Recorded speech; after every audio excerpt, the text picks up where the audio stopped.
مشاهد مروعة تظهر في خرائط جوجل. في بعض الأحيان تظهر سيارة خرائط جوجل في الشارع بالوقت الخطأ. هنا بعض المشاهد المروعة التي لا يمكنك رؤيتها سوى على خرائط جوجل. بحيرة الدم الأحمر خارج مدينة الصدر في العراق. حصلت هذه الصورة على عدد كبير من التكهنات عندما تم ملاحظتها في عام 2007. لكن رغم وجود الكثير من التفسيرات لهذه البحيرة، إلا أن التفسير الأرجح هو أن لونها الأحمر ظهر بسبب مياه الصرف الصحي وتلوث المياه وفقا لصحيفة التايمز. منذ وقت ليس ببعيد، تواصل خوسيه باريرا من سان فرانسيسكو مع جوجل لكي يتم إزالة صورة جثة ابنه كيفن من خرائط جوجل.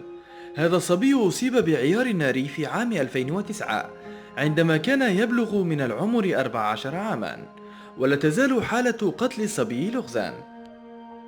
هذه الصورة تبدو وكأنها من أحد أفلام الأكشن، لكنها في الواقع مشهد حقيقي مروع، إذ إن سيارة جوجل التقطت هذه الصورة لهذا الرجل الذي يحمل بندقية في يده ويتجه مباشرة نحو السيارة، لكن لا أحد يعلم ما الذي حصل بعدها.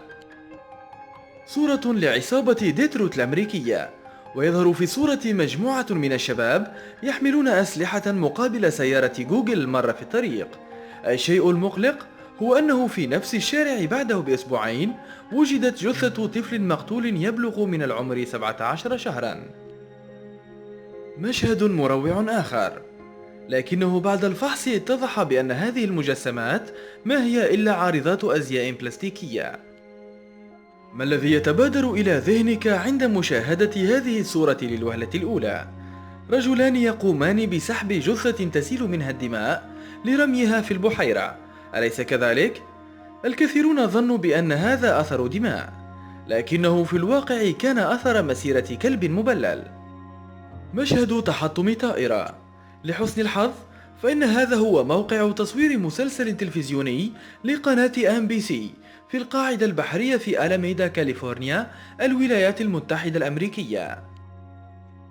ربما هذه الصورة من أكثر المشاهد المروعة في القائمة، إذ أنها تظهر طفلا صغيرا غير مراقب يتجه إلى الشارع خارجا من متجر غوتشي.